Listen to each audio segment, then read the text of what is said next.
Samajwadi party के राष्ट्रीय अध्यक्ष और उत्तर प्रदेश के पूर्व मुख्यमंत्री अखिलेश यादव शुक्रवार को अपने एक दिवसीय दौरे पर वाराणसी पहुंचे। लाल बहादुर शास्त्री हवाई अड्डे पर पार्टी कार्यकर्ताओं ने उनका भव्य स्वागत किया। इसके बाद उन्होंने पत्रकारों से बातचीत में कई अहम मुद्दों पर सरकार को घेरा। अखिलेश यादव ने कुंभ को लेकर सरकार की नीयत पर सवाल उठाते हुए कहा कि यह आयोजन केवल देश और दुनिया को दिखाने के लिए किया जा रहा है, जबकि इसके दौरान हुई भगदड़ और उसमें जान गंवाने वाले लोगों की वास्तविकता संख्या छुपाई जा रही है। उन्होंने आरोप लगाया कि करोड़ों रुपए खर्च किए जाने की बात कही जा रही है, लेकिन यह पैसा कहां गया और इसकी तैयारियां कैसी थी, इस पर सरकार पारदर्शिता नहीं बरत रही। जिस सरकार ने ये कहा कि विकसित भारत बनेगा, जिसने ये कहा कि बनारस को क्योटो बनाएंगे और विकसित भारत का इंफ्रास्ट्रक्चर कैसा होना था, आपने कुंभ में देखा कि अगर इनका इंफ्रास्ट्रक्चर अच्छा होता और जो तैयारी बताई थी कि 100 करोड़ की उन्होंने तैयारी की है, अगर 100 करोड़ की तैयारी होती तो लोगों को यह असुविधा नहीं होती। लोगों की जान गई है, लोग बड़े पैमाने पर परेशान हुए हैं। जाम में न केवल श्रद्धालु लोग और जो लोग आए थे दर्शन के लिए वो परेशान हुए, बल्कि आम जनता भी परेशान हुई है। लोगों की जान गई है। जो सरकार लगातार दावा कर रही है वो अभी तक ये नहीं बता पा रही कि जान कितनों की गई है। केवल भगदड़ की जान नहीं, जो लोग यहाँ आए दर्शनार्थी श्रद्धालु, उनकी भी बड़े पैमाने पे जान गई है, जो सरकार छिपा रही है।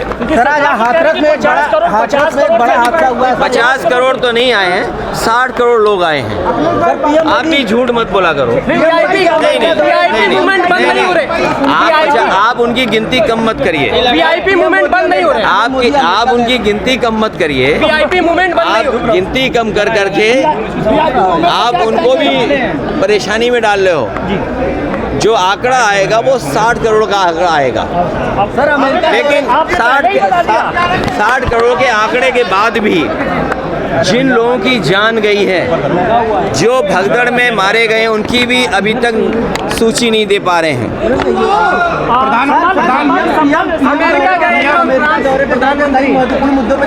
ये तो अच्छी बात है, अमेरिका जाना चाहिए और अमेरिका जाना चाहिए।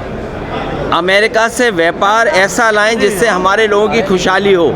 हम अपना बाजार अमेरिका को न दे दें। व्यापार आए लेकिन हम अपना बाजार अमेरिका को न दे दें। और मैंने तो लोकसभा में भी कहा था कि पिछली बार प्रधानमंत्री जी हीरा लेके गए थे, इस बार कम से कम सोने की चेन ले जाते। और भारत मजबूत हो, हम आप सब चाहते हैं हिंदुस्तान ताकतवर हो।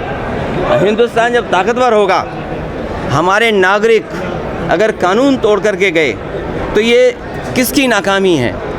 क्या यही विकसित भारत का सपना है कि लोगों को नौकरी रोजगार यहाँ नहीं मिल रहा है, वो मजबूरी में जा रहे हैं वहाँ पर, और इनकी सरकार में दलाल पैसे लेकर के भेज रहे हैं, जिसमें पंजाब है, गुजरात है। और अगर सूची निकालोगे आप तो सबसे ज़्यादा इस तरह भारत से जाने वाले लोगों में गुजरात के लोग ज़्यादा होंगे। भारत इतना मजबूत हो, हमारा देश इतना मजबूत हो कि कोई भी देश हमारे नागरिकों को बेड़ियां और हथकड़ी लगा करके ना भेजे। और फिर अमृत काल में अमृतसर उतारना, ये कहीं ना कहीं भारत को और हिंदुस्तान को नीचा दिखाने की कोशिश थी। अमृत काल में अमृतसर में उतारना बेड़ियों के साथ और हथकड़ियों के साथ, ये हमारे भारत की और हिंदुस्तान के नीचा दिखाने की कोशिश हुई है। इसलिए मैंने कहा व्यापार हो, व्यापार मजबूत हो, लेकिन भारत सरकार अपना बाजार उनके हवाले न कर दे। जेसीबी की रिपोर्ट सदन में पेश की गई है। जेसीबी की रिपोर्ट बीजेपी ये कह रही है। देखिए, भारत सरकार का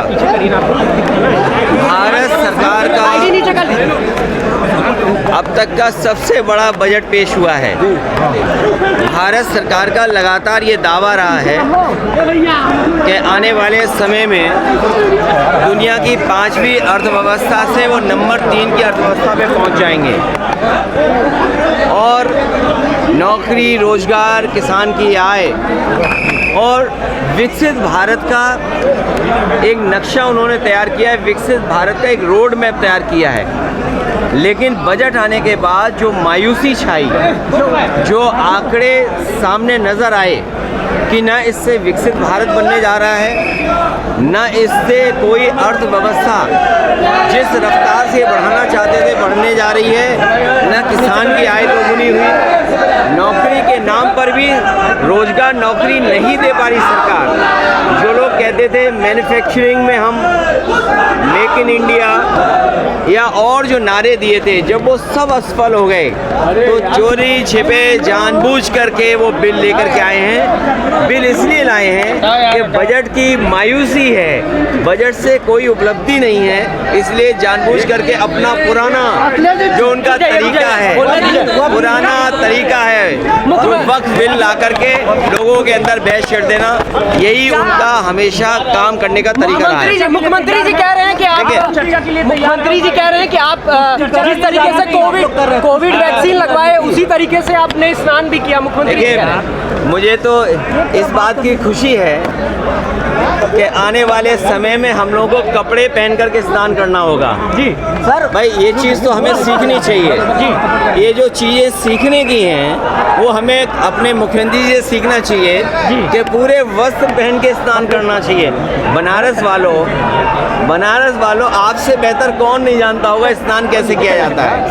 अगर स्नान करने का तरीका उनसे हम सीखेंगे। अखिलेश जी वक्फ बोर्ड पे चर्चा करने के लिए आप लोग तैयार हैं? क्योंकि कहाँ पे हाथरस में एक ही परिवार के 4 लोग, देखिए ये कोई नीलगाय की वजह से, ये ऐसा है, नीलगाय की वजह से ऐसा है, जानवरों से कोई पहली बार जान नहीं गई है। इस प्रदेश में लगातार हम लोगों ने विधानसभा में भी बोला है, और याद करो तो हम 60 समाचार के माध्यम से सरकार को जागरूक करते थे। बड़े पैमाने पे लोगों की जान गई है। मरने वालों के प्रति संवेदना और दुख प्रकट सरकार को भी करना चाहिए, उन परिवारों की मदद करनी चाहिए सरकार को। अजय जी इंडी गठबंधन में कांग्रेस की भूमिका से आप संतुष्ट हैं? अभी भूमिकाएं सभी दलों की और बढ़ेंगी। संतुष्ट हैं कांग्रेस से? भाई आप बहुत सवाल उठ रहे हैं।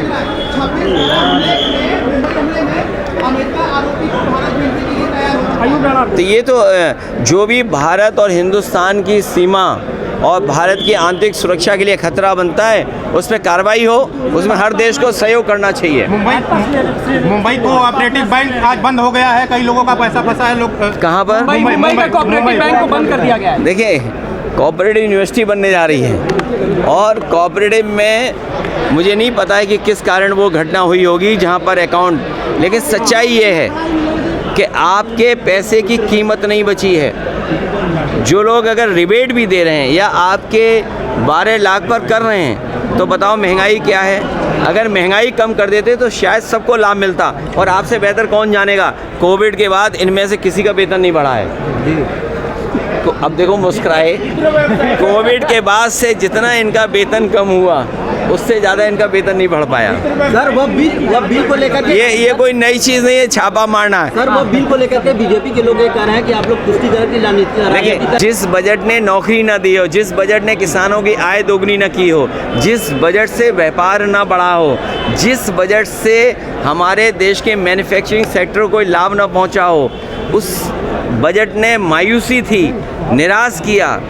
इस सरकार ने धोखा दिया है कि हम ऐसा बजट लाएंगे, इसीलिए जानबूझ करके जनता का ध्यान हटाने के लिए इस तरह के बिल लाए हैं। मणिपुर में राष्ट्रपति शासन लगा दिया गया है। ये बहुत पहले कार्रवाई